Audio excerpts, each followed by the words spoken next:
everyone, and thank you for joining us today on Polywine, where we'd like to take a deep dive into stories pulled from the media and have a fun time while breaking it down. I'm Jillian, and let's get into it. So right before we were going to come on the air today, news broke that former President Jimmy Carter had passed at 100 years old. And just what a sad story. We all knew that it was coming. The gentleman has been in hospice care for 2 years, maybe a little bit more. Which is just unheard of. And what an absolute fighter till the end. It was just so sad. Really think that he was just a man before his time. I adore Jimmy Carter, and if history really determines the legacy and the effectiveness of a presidency, I think it has done so for Jimmy Carter. If you look through history and look at today, I think it's really interesting, the parallels of then and now, the time frame of when Carter was president, and what's happening now as we're getting ready to exchange in new administration. I find the relatable and just very reminiscent of just kind of how unsettling politics is right now. I guess saying we're going to go into a new administration. There's already a lot of fighting and turmoil within the same party. So, it is very reminiscent of what Carter, his administration had faced then. I think in 4 years, I think he actually had quite a remarkable presidency. And again, history will prove that, but not a shot fired. A man tried to broker a lot of peace. I remember this speech that he gave, God, I think it was in the early 80s, where he was addressing the American people, saying that we are living in excess and we need to reel it in, that we don't need to live on wants, we need to live on needs, and how we really need to scale it back, and how we need to consolidate our life a little bit more and get down to the core things that are the most important, which is just necessity and our loved ones and just things like that. And I thought that was such a pivotal and moving speech then. I think it still holds strong now. So just truly what a loss. I hope now that he can be at least reunited with his longtime love, Rosalind. They were together for a very long time, and the only time that he came out at all while he's been in hospice was to attend her funeral a year ago. So Jimmy Carter, God, a formal salute to you. I think you were just a great man, a humble man. The man was still out hammering away, volunteering his time with Habitat for Humanity at 95 years old. So Jesus, what just an incredible man, an incredible life, an incredible legacy. And I hope history, especially now in his passing, it'll just bring more attention to a very short-term presidency, but a lot achieved, in my opinion, in a very short period of time. So good on to you. I hope it kind of excites a younger generation learning politics. And again, I see a lot of parallels from then and now. And it's interesting, Jimmy Carter, so close to making it another year, but maybe he thought, I'm going to go out while the Democrats are still in office. So Jimmy, this one goes to you, and thank you for your lifetime of service, just a lifetime of service. I just think he was extraordinary. If I had a wish list roundtable,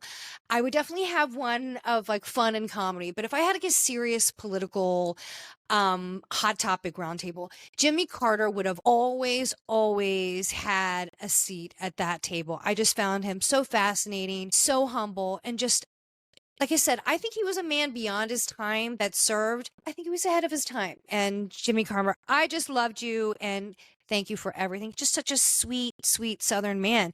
I was getting everything ready to come on today, and I always have a variety of news services on. And boom, Wolf Blitzer comes back on. Wolf Blitzer do you get a day off? This man needs a day off. He's in the newsroom every single day. Is there a day that Wolf Blitzer isn't on? And if there is a day that Wolf Blitzer is off, do you think all the other newscasters come in and like take a knee like they do on a football field when there's an injured player?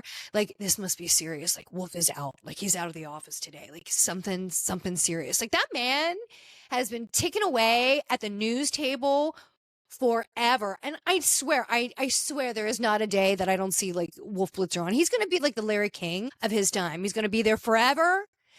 giving it to us because it's what he loves, it's what he does. I mean, like, I was watching a movie the other day that it was probably like a 20, 25-year-old movie. And then the news was on in the background in the movie. Wolf Blitzer looks the same, hasn't aged. The man is like a time capsule. He doesn't age. It's remarkable. So Wolf Blitzer doesn't miss a beat. But what a sad story. Jimmy Carter, again, God, what a sad, sad story. But what a great life lived. And he gave us so much. And so speaking of, some other big news, let's go back. I hope everybody had a lovely, lovely holiday, had a safe, you're traveling home. It's safe and smooth. I hope everybody had an opportunity to go to Netflix and watch the football game. And Netflix, great job. Great turnout, huge numbers. We were waiting for the numbers to come out, and they have, according to the Nielsen box. And I don't really know if all the numbers are in yet. Some numbers are in. From what I have been reading on a lot of sources, the numbers range from like 24 to 29 million. I saw the Nielsen numbers were about 24 million viewers domestically here in the US.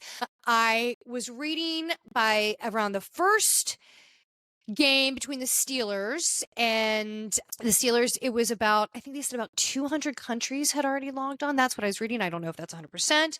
But again, according to the Nielsen numbers, about 24 million for the first game. And during the second game with the Ravens and Beyonce, about another 3 more million tuned in for that show. Overall, 65 million viewers tuned in.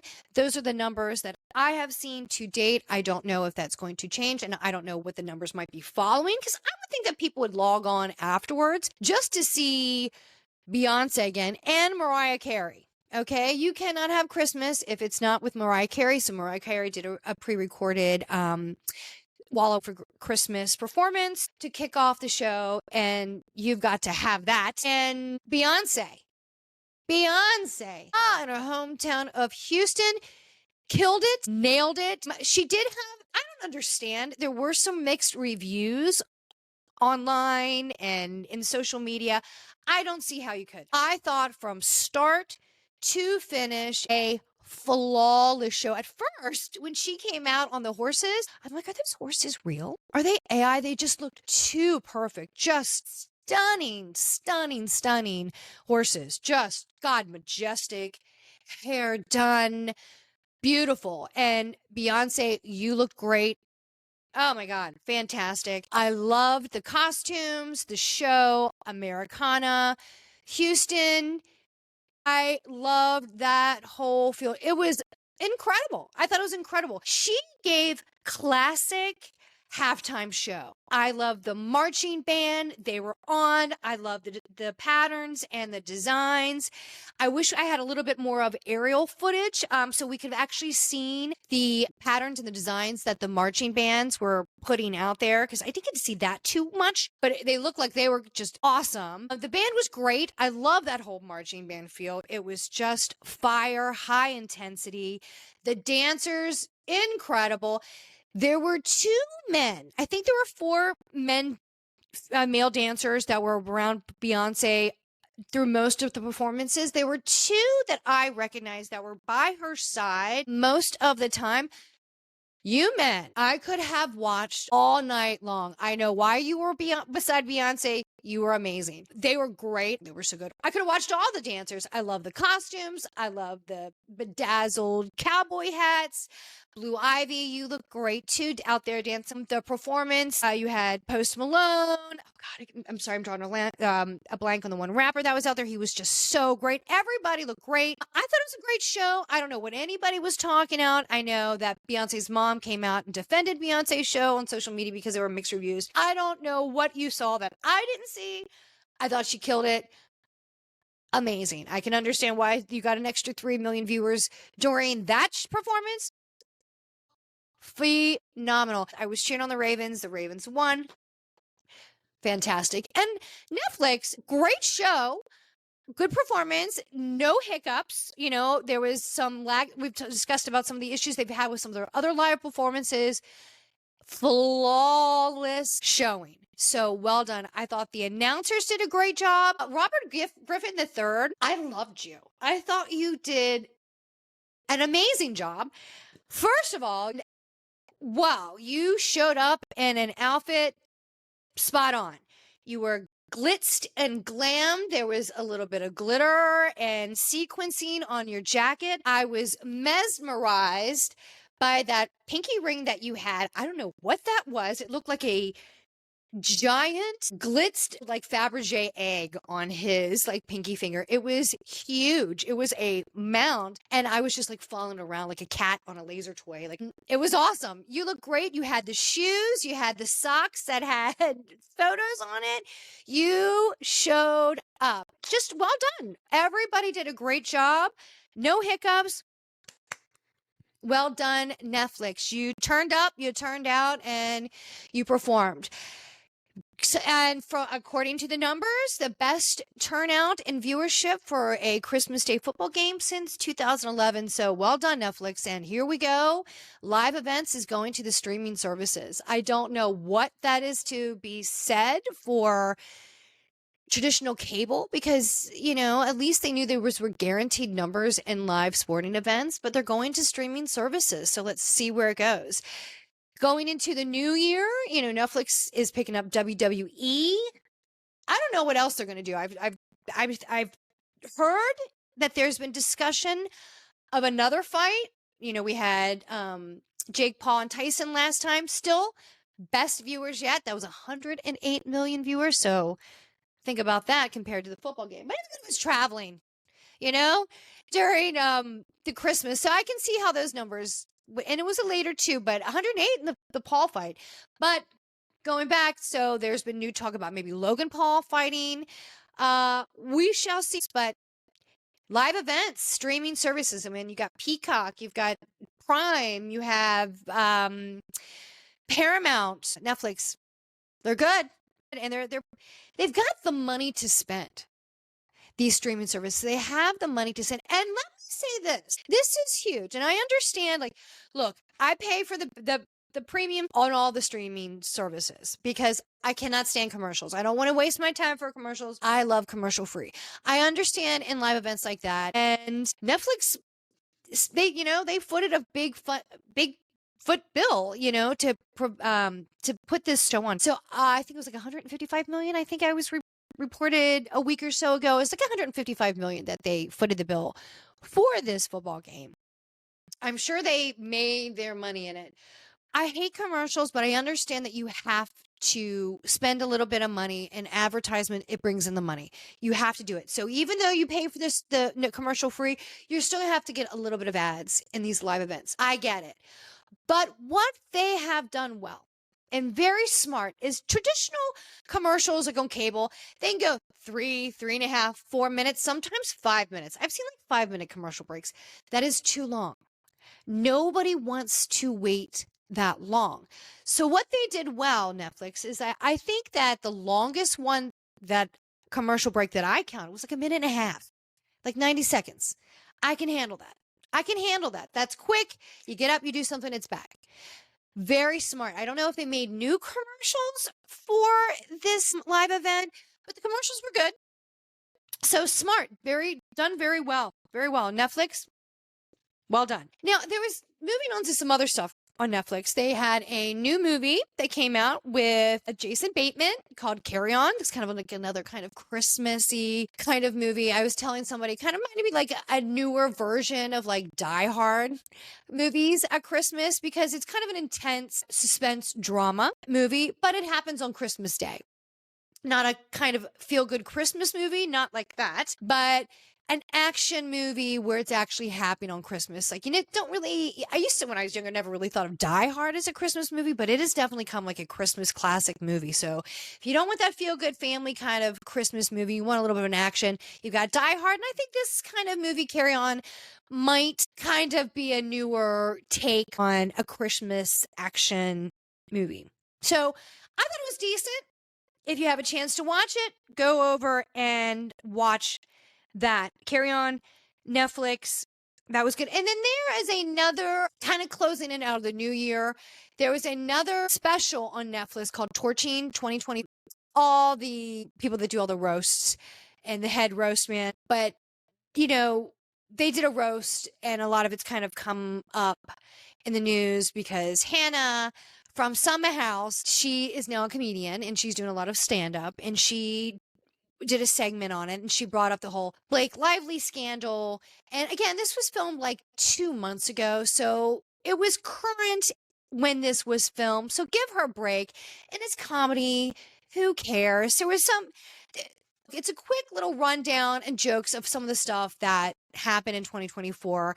It was a quick fun. It's funny. It's, tongue in cheek, let it have fun and just enjoy it. Some of it still plays, some of it doesn't, but just enjoy. It was fun. And there'll be a lot of other, you know, end of the 2024 celebration shows. Like I know that there's one on Peacock that Kevin Hart and Kenan Thompson does every year. Always funny. They have one. I know Robin Roberts does one on Hulu and ABC. So there's going to be tons of, a year in remembering for 2024. So we'll see a couple of those in the next leading days leading up to New Year's. And God, I can't believe that it's going to be 2025 soon. It's just happened so fast. It really did. So and a couple of other things. The holidays been happening. We've had some downtime. We've all been traveling, doing things. But it's nice to have a little bit of time to watch, to catch up on some of our shows and some documentaries and just good old guilty pleasures on TV. Now, I have heard so much about this show on Showtime, Paramount Plus, called Lioness. Nicole Kidman, Zoe Saldana, Jill Wagner. I mean, there's Morgan Freeman. There are so many people in this show. I haven't watched it. A new season 2 came out just recently, and people are reaching out to me. So you have to watch it. You got to talk about it. It's a great show. It's kind of a badass show. You need to watch it. I think you'll like it. Well, I finally had the opportunity to watch it. And yes, everyone, you are correct. It is an awesome show. I thoroughly enjoyed it. I have to confess, I went full down that hole and binge watched both seasons like that. It was, of course, it's a holiday. Somebody's got to be sick in the family. I had a sick little one. And so it was a long night one night, and I watched that in the middle of the night and loved every second of it with no commercials. 35, 40 minutes. Boom, boom, boom. You can snap through it quite quickly. I loved it. I mean, from the get-go of episode 1, season 1, boom, right into the action. And I have talked about The Jackal, recently, and you have this, and then you also have the Paramount Plus. Showtime also has a new show that just came out, The Agency. These kind of like spy, CIA, MI6 dramas, action. I really like it. I really like it. I like that high intensity show. So good. And plus you have the government, the politics, all the under channels. You see all the underbelly of the beast in government, if you will. I thoroughly enjoy it. Like I said, episode 1, boom, right into it. It's just great. Zoe Saldana, she's probably 90 pounds wet. She is bad. Nicole Kidman, so stoic, so professional, hard ass, awesome. Jill Wagner, awesome. The girl who is the Lioness season 1 and season 2, their names, one was a Rodrigo, Olivia something. Awesome. The girl in season 2, amazing. Morgan Freeman, you were really good too. You were in and out, great. I mean, the cast, fantastic. But what an incredible display of badass women. Really hardcore badass women. Just, you don't want to mess with them. I not all women are, they don't take any shit. They're badass. They show up. They do their job. They make tough decisions, hard life choices, in the moment choices, just like a lot of people in high level, government and political positions do. Badass. I loved it. And I mean, the whole cast is great. They work so well off each other. The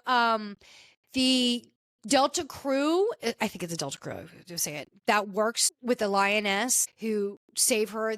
They are incredible. I love all of them. That scene where the lioness in season 1 beats the shit out of her boyfriend who, I mean, just sucker punched her right in the face. And when she goes after him and hits him across the face with a frying pan and then runs for her life and ends up running inside the Marine recruitment office. And that Marine came out and he was like, you got to fight with me. You no longer have a fight with her. It's with the U.S. Marines. And then when he turned to her, he's like, did you do that to his face? And you could just see, like, we want you. You could be the few. You could be the proud. You could be a badass Marine. And she was. And she was awesome. And so was the woman in season 2. 2 different stories. I love how they brought the lioness back from season 1 to season 2. Awesome. And the Silver Fox Doctor, which is Zoe Saldana's husband. I don't know who you are, but I do now. Wow, I liked you a lot. And by the way, I know Children's National Hospital inside and out. I could do a tour of that place blindfolded. And I can tell you, I didn't see any scenes inside Children's Hospital. Nice try, similar. Did not look anything like Children's Hospital. And I know that surgical operating room very well. I know the surgical waiting room. That is not it. You were not in there, sir. But again, I did like the fact that he was a surgeon at Children's National. I love that. Love that. But what a great show. Full great cast. So if you are still traveling, have a few extra days in the holiday before things kind of get back to normal with school or work, enjoy. It's a great show. 2 seasons, like I said, if you can do it on Paramount Plus, Showtime, wherever you can watch it. Highly recommend it. Now, also, Paramount Plus Showtime just released another show.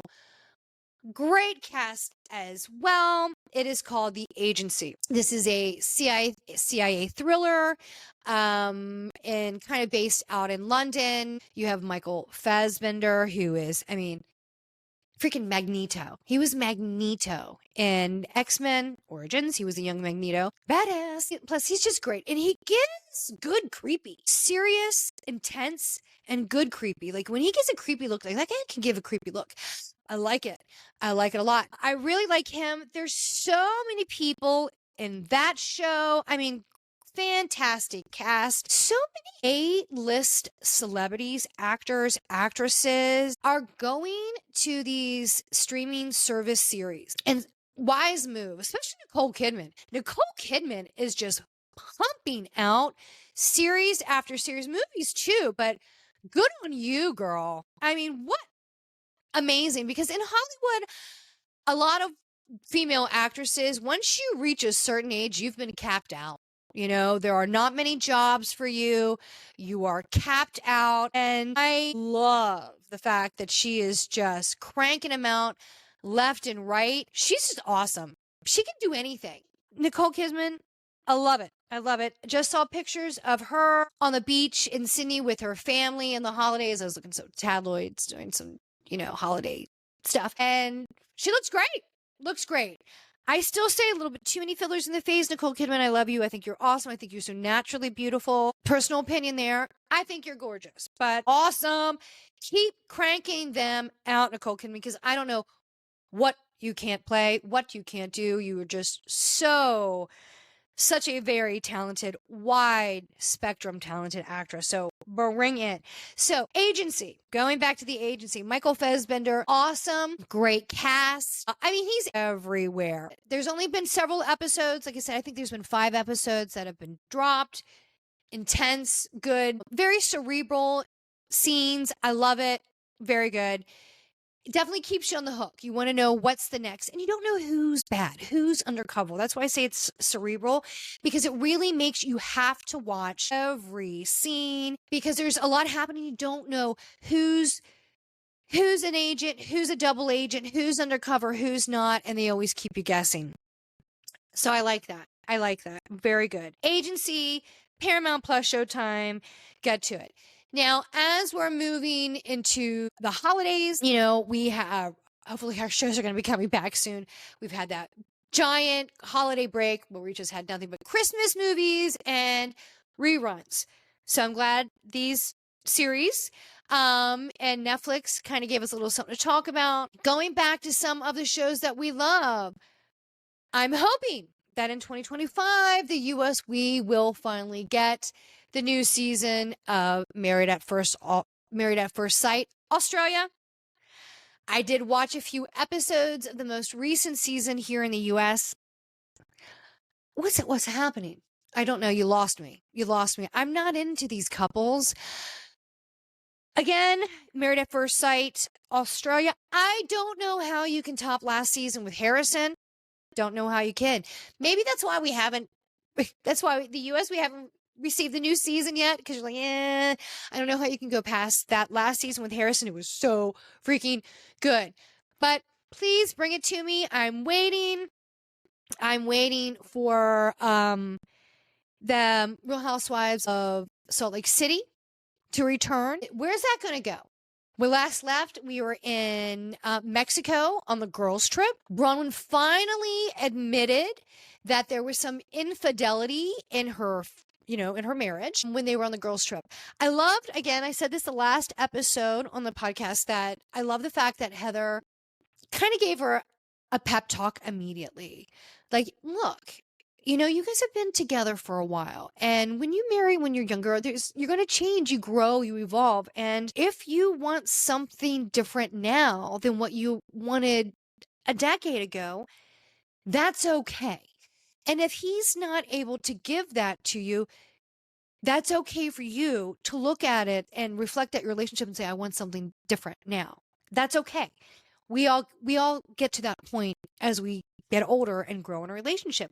And maybe that's where Todd is. And there has been some backlash from in the internet and social media from what Meredith had said in that conversation. Also what Lisa had said. Because some people say that when they were trying to come to Bronwyn's aid inside in that moment, they felt that what they had to say maybe sided a little bit more with Todd. Maybe I can see where that may have come off in that way. I think that they were trying to be a buffer zone, because I can see how, if Bronwyn, I think that could be some murky water for you. Like, if that wasn't, like, if you just wanted to, if that was just, ad lib, kind of off the cuff, and you brought that up to bond with the women, I can understand that. Women, sometimes when we have those deep conversations, they share that, especially in their difficult place, and you see that other women have gone through what you are going through. Some have come out on the other side, some have taken a different path and gone another way, but they've been there and they understand all the degree of emotions and complexities of those challenges in a relationship. So I'm glad that they all kind of gave different perspectives. And I can understand when they're like, look, if you didn't kind of discuss this with your spouse and this gets out there in a very public way, it may not be well received. We don't want you to get in trouble for not discussing it, and him getting upset at you. It could really have quite the reverse reaction than you were hoping for. So I think they were coming to your aid saying, look, I understand where you were, what you're going through. My point of reference and my relationship, kind of like where Meredith was saying, and even Angie, like, I understand what you're going through on some level, even though what we have gone through is a little bit different. You guys really have to kind of come together and reevaluate where you are in the relationship, because you're having challenges. And if you don't, you may not make it. And if you don't, it's not. And if you choose to stay, and that's what Bronwyn says, every morning when I get up, I make the choice to stay with Todd. And she does. But, you make that choice, but if what you are releasing in the public realm is not received well by him, that could really have a bad backlash on your marriage. It can really affect it in a very negative way. And I think that they were trying to soften the blow a little bit, if you will. And I even agree with Lisa when Lisa's like, when they got off the boat and Lisa's like, how do you feel about that? And I think it was Angie. She was like, I feel really bad. Maybe it was Brittany. I feel really bad for her. And she's like, Todd's going to freak out. And I understood that. And maybe not like freak out, like get pissed and have an argument and it causes strain in a relationship, but like kind of be a little blindsided if that wasn't discussed going on the trip, that hey, I'm going to talk pretty deep and personal about our personal relationship. How do you feel about that? If that kind of wasn't disclosed, I could see like he would a little blindsided and be upset. He's professional businessman. His image is very important in his professional world. So I can understand that being a little iffy. So I'm interested there. When we left off in the last episode, and I really hope this week that we get Beverly Hills back and Salt Lake City, because we need it. We really, really, really need it, because again, we've already had a week of Christmas music and Christmas movies. I am over it. I'm over it. I'm so over it. So I want my non-thought-provoking shows back. I want my dead brain cell shows back. I want my reality TV. I want it. I don't want to think. I don't want to do anything. I just want to watch and let it all happen in front of me. Right? So bring back my Bravo.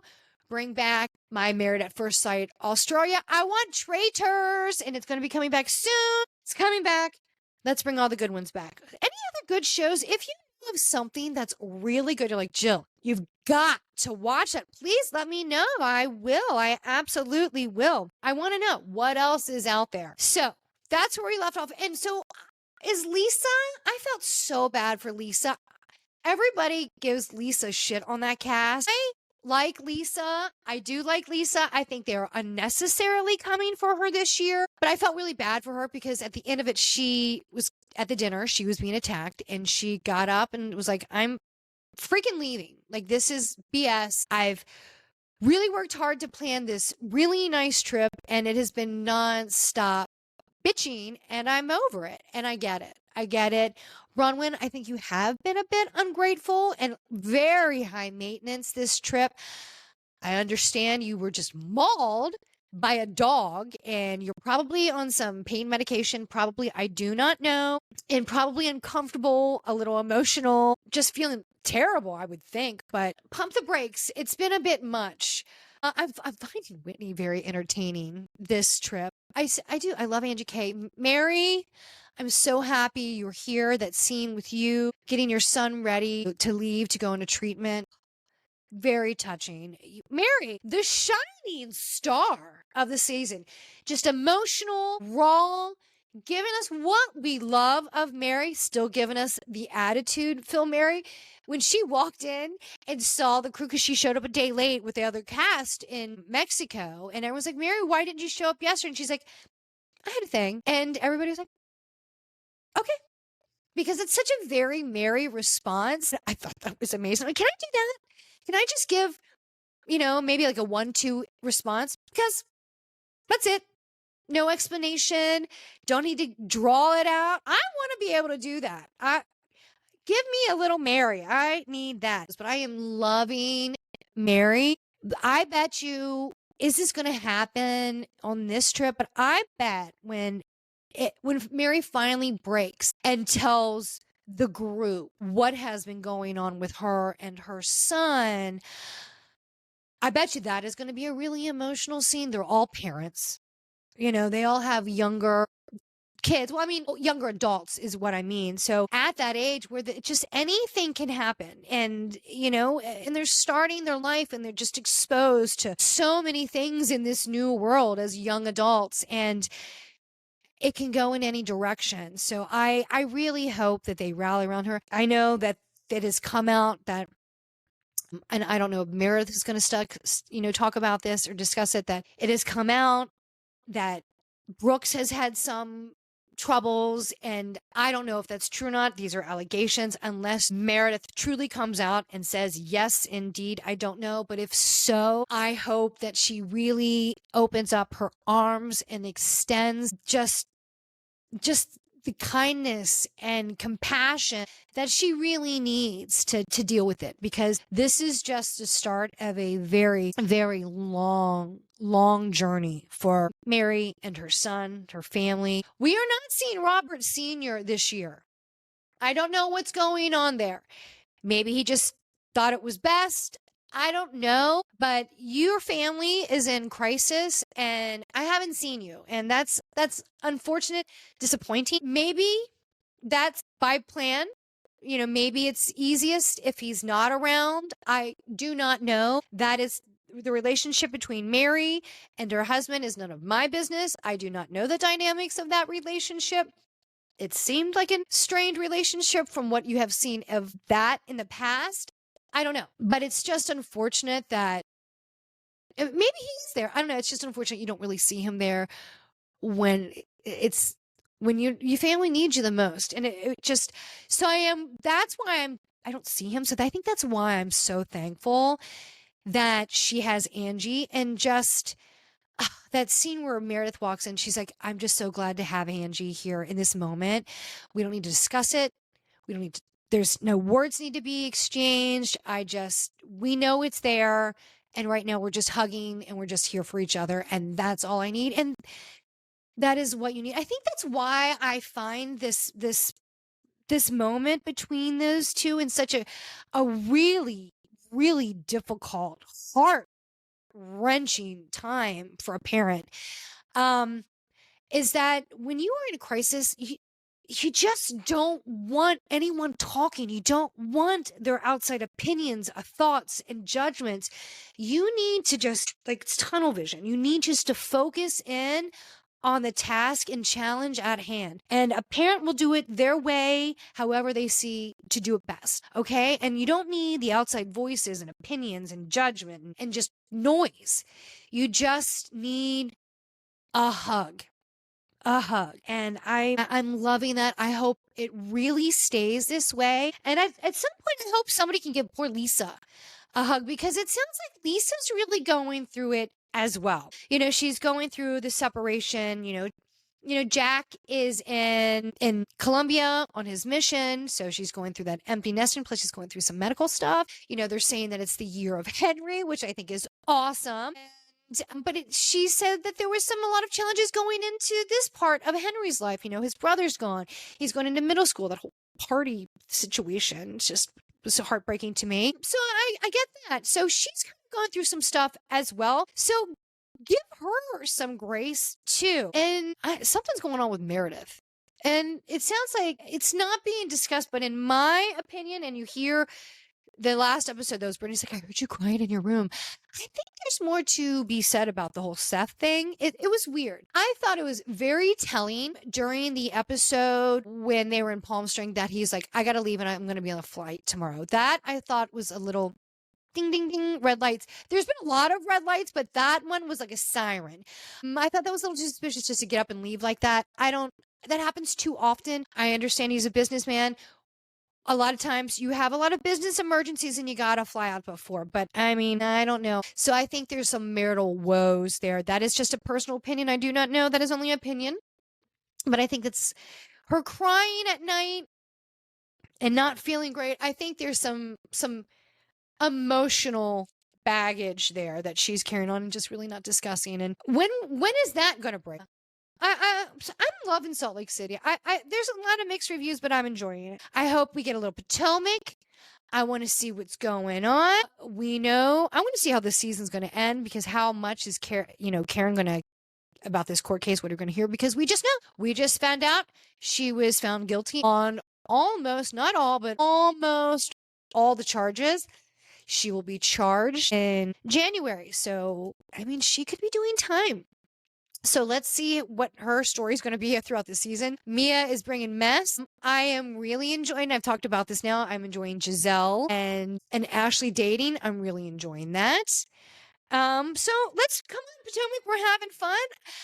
Let me just say, on the last episode during the Love Lagoon party, Ray, Ray, Ray never looked so happy. Like him just working, escorting Jacqueline out, talking to the mermaids in the pool with his shades on.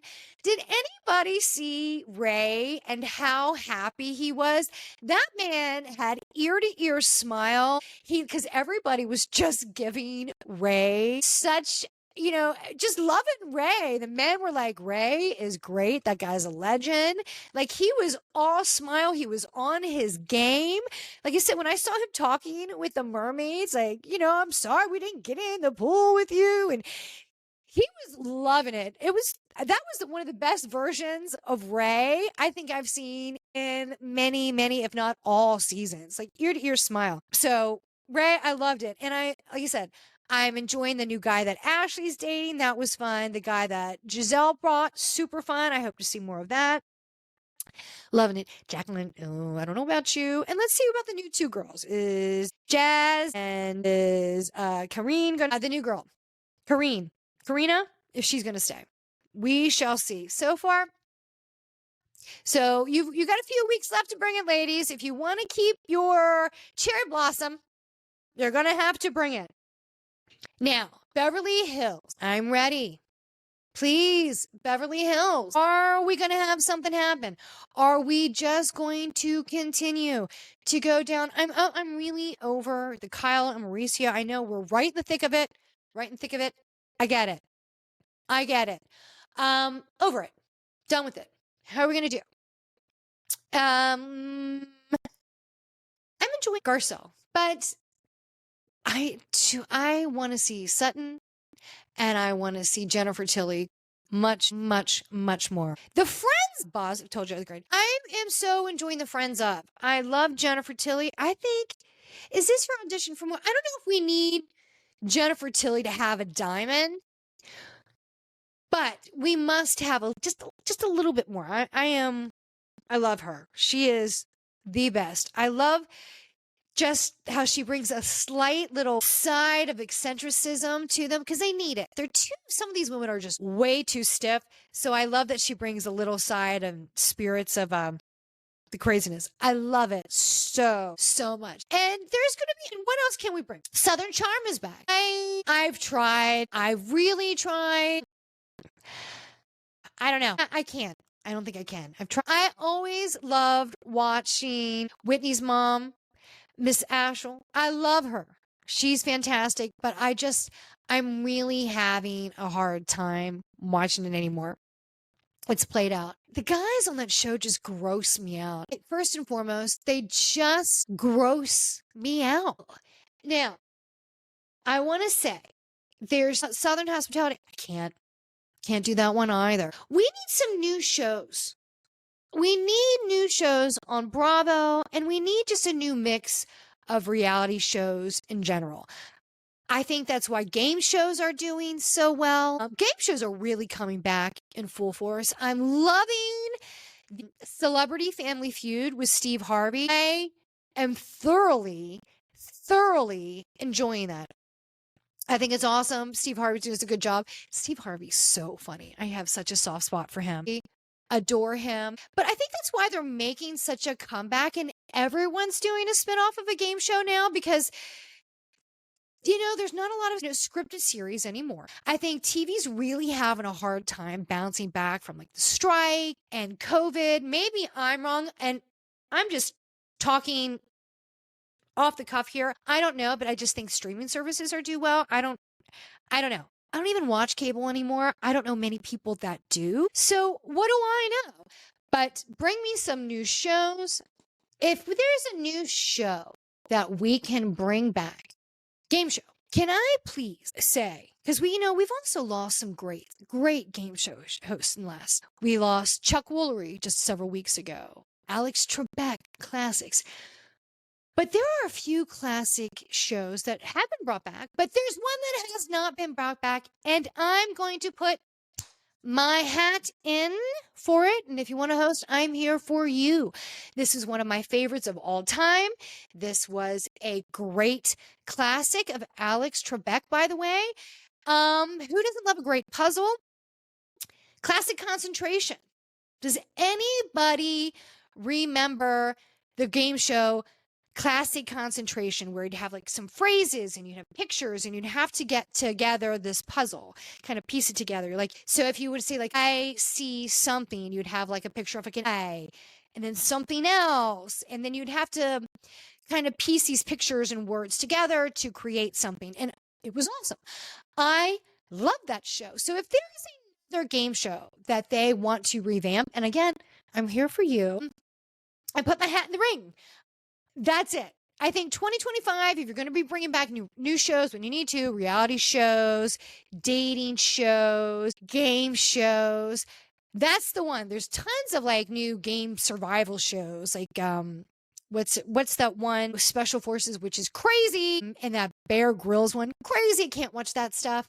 That's almost like a fear factor for me. I can't watch that. But please bring back Classic Concentration. I love it, and it is awesome. So, and plus, we've got Ryan Seacrest. He's doing Wheel of Fortune. So, like I said, they're revamping all the game shows because there's not a lot out there. So, bring some stuff 2025. And as we're getting in to the lead up to 2025, we'll have to recap some of the highlights of 2025, talk about some of the hot topics of them, and just go down memory's lane of a year that went by so quickly. So if you have anything that you want us to talk about, discuss, please visit us on the Instagram, Polly Wine Time, and follow us anywhere you get your feed and listen to us. And please, if you like the show, follow, like, and subscribe. And thank you for joining us today on Polly Wine. See you next time. Bye.